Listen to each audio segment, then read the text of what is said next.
sur le net à présent, c'est avec Estime Sanza. Estime, bonsoir. Bonsoir, Mexon Fukumakaya. Deux grands thèmes, retour sur la commémoration du 4 mars et puis la suspension de Christian Okemba, une suspension qui a défrayé la chronique sur le net. C'est de cela que nous allons parler. Mais d'abord, retour sur la commémoration du 4 mars. Que nous révèle votre lecture? Et oui, le 4 mars 2020 marque la 8e année, jour pour jour, après le drame survenu à Mpila, en 2012 pour être plus précis. Et justement, ça a été l'occasion, en tout cas pour les autorités, de rappeler que les victimes de ce drame n'ont pas été oubliées. C'est pourquoi, au nom du gouvernement, le ministre en charge de la recherche scientifique, Martin Parfait-Aimé Kusumavungu, s'est incliné devant la mémoire des disparus. Alors qu'on se rend compte que dans la forme, en tout cas, le gouvernement n'a pas oublié les victimes. Est-ce que dans les faits, c'est exactement ce qui est la réalité? En tout cas, pas selon le site La Voix de l'Amérique qui indique que 8 ans après, les victimes attendent toujours d'être indemnisées. Si certaines personnes réclament la reconstruction de leurs maisons qui ont été rasées lors du désastre, d'autres n'ont toujours pas reçu le dédommagement d'un proche tué dans l'explosion. Nombreux parmi ceux qui ont été blessés également disent attendre à ce jour des soins médicaux appropriés. Il y a aussi des amputés qui jusqu'alors éprouvent de grandes difficultés sans bénéficier de la moindre assistance. Et ce constat n'a pas seulement été fait par La Voix de l'Amérique. Du côté du site Les Échos du Congo, c'est pareil. On dit que 8 ans après, les sinistrés du quartier Mpila continuent à revendiquer la construction de leur habitation soufflée par les explosions d'un dépôt d'armes et de munitions de l'armée. Et comme je le disais tout à l'heure, cet événement s'était produit en 2012. Et il se trouve que le titre des Échos du Congo, c'est 8 ans après les explosions de Mpila, des sinistrés, toujours sinistrés. Donc on se rend bien compte que ça fait un moment que ça dure, ça fait un moment que voilà, cette situation met les populations dans l'inconfort, mais seulement quand on voit de plus près, on se rend compte aussi que sur le site de RFI, déjà l'an passé, il y avait un article qui portait déjà le même titre. Est-ce que cela traduit une insensibilité de la part justement des membres du gouvernement? Ça reste à démontrer. Cette situation a attristé Jofildi qui a fini par se demander pourquoi et pour qui est-ce que ces logements sociaux ont été construits. Rappelons qu'il y a des logements sociaux qui ont été érigés en Mpila qui restent jusqu'alors inhabités. Il s'est demandé, ne servent-ils qu'à orner la ville ou sont-ils simplement destinés à une classe de riches égoïstes? Dans son commentaire, Guillot s'est adressé aux sinistrés en posant la question à quoi ont finalement servi les allocations de l'ordre de 3 millions de francs CFA distribués peu après le drame. Cet argent ne devrait-il pas permettre de reconstruire ou réhabiliter les maisons détruites? En tout cas, cette question est restée sans réponse. Tout de même, cet internaute a indiqué qu'elle compatit avec les victimes et se dit désolée par la persistance de leurs sinistres. Quant à elle, Mavi a fait remarquer que le Congo est souvent le premier à se prononcer lorsqu'il faut aider les pays en difficulté, alors qu'il a lui-même des problèmes qu'il peine encore à résoudre. Pour cet internaute, c'est une véritable honte. Et réagissant lui aussi sur la page de Vox, le professeur 5 étoiles a estimé que le gouvernement a tout simplement oublié les sinistrés, contrairement à ce qu'a affirmé par exemple le site Adjak, comme je venais de le mentionner plus tôt. Plus sévère, Nels a indiqué qu'il a l'impression que nous sommes dans un pays où tout marche à l'envers. Et d'après Jovi, le tort est à imputer au gouvernement.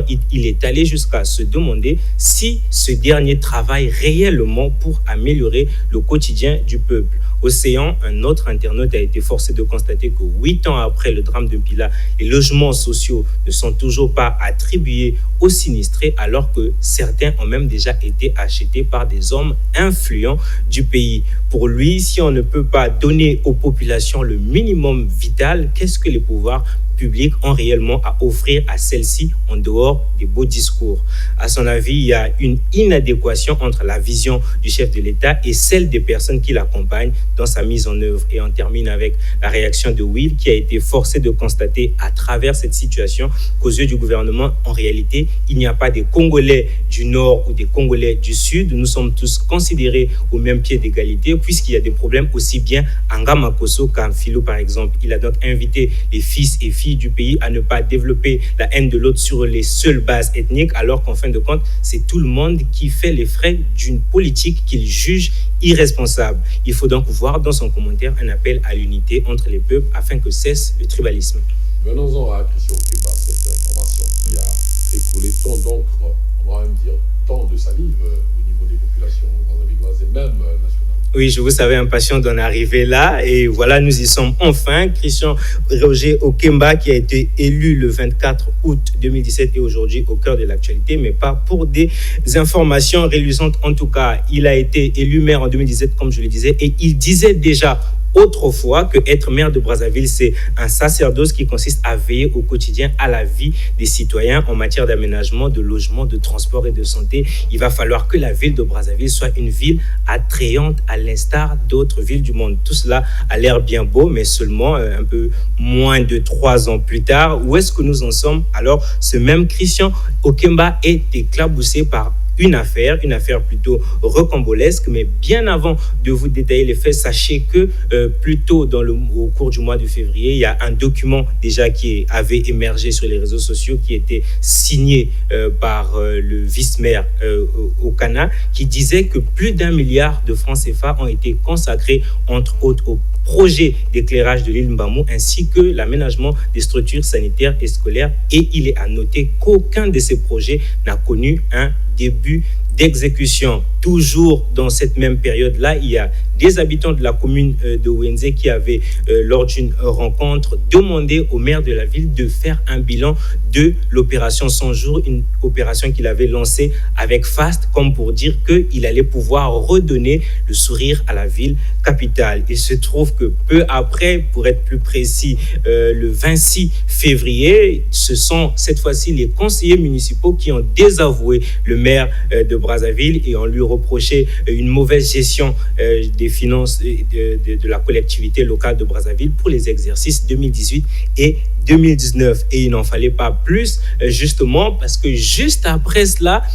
c'est un autre document qui a fuité et il faisait état d'un décaissement de l'ordre de 1 milliard de francs CFA, et c'est ce qui a abouti à une accusation qui stipule que Christian Okemba a détourné 1,2 milliard de francs CFA virés sur le compte de sa fille enregistrée à la mairie de Brazzaville comme prestataire de services, et cela a conduit à la suspension justement de ce dernier, qui a été même ensuite placé en garde à vue sur réquisition du procureur de la République André Oko Ngakala.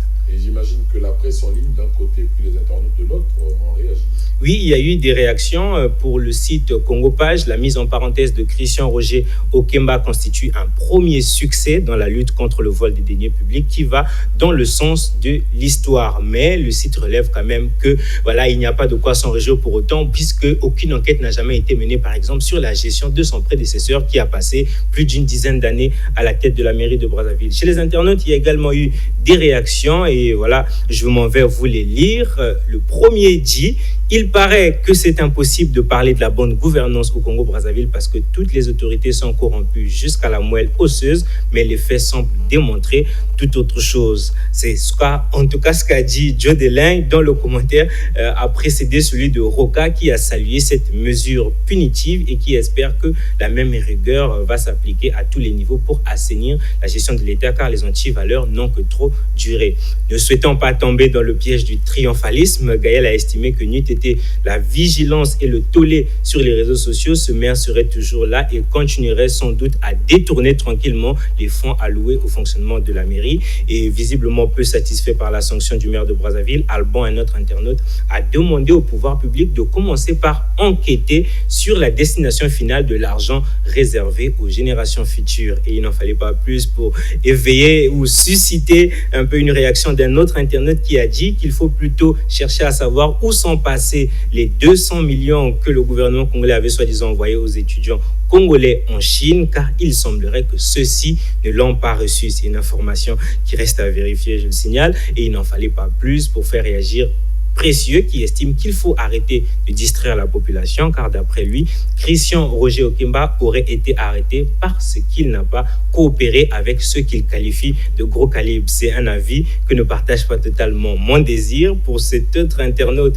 c'est une bonne chose qu'il ait été suspendu, mais il y a des plus gros chats à fouetter. Il s'agit de ceux qui sont là depuis des années et les preuves de leur détournement sont là dans tout le pays, à l'instar des villas, des immeubles ou encore des parkings bien garnis. Il a ainsi invité le gouvernement à sanctionner cela aussi. Un avis qui ne convainc que très peu Rollins, qui a le sentiment que Christian Roger Okemba a été épinglé parce que son parapluie a été troué par le changement climatique. Sinon, depuis quand le fait de détourner des fonds de l'État est un délit au Congo, s'est-il interrogé. Alors la question que je me pose, c'est de savoir, les uns semblent prendre un peu, ménager un peu Christian Okemba, d'autres l'enfance. Est-ce que Christian Okemba peut rebondir un jour?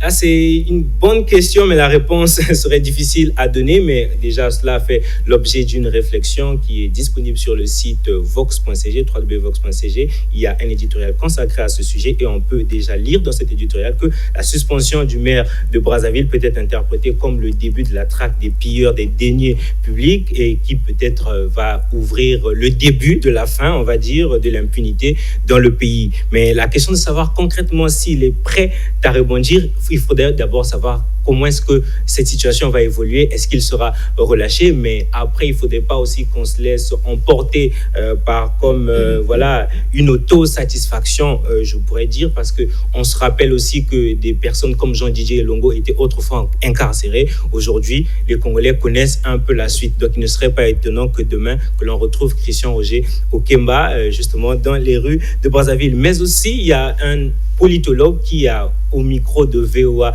aussi indiqué que Christian Roger Okemba a été dénoncé par les siens, c'est-à-dire par les gens de son propre parti. Est-ce qu'il ne serait peut-être pas victime justement d'une guerre de clans? Ça aussi, ça reste à démontrer. Donc c'est un peu par rapport à tout cela que la suite va se jouer. Mais en tout cas, tout ce qu'on peut dire pour l'instant, c'est que Christian Okemba a été épinglé pour avoir dérogé les règles de bonne gestion des finances publiques. Merci beaucoup, Estime Sanza. C'est par là que nous mettons un terme à cette newsroom. Le rendez-vous est pris pour demain, 19h.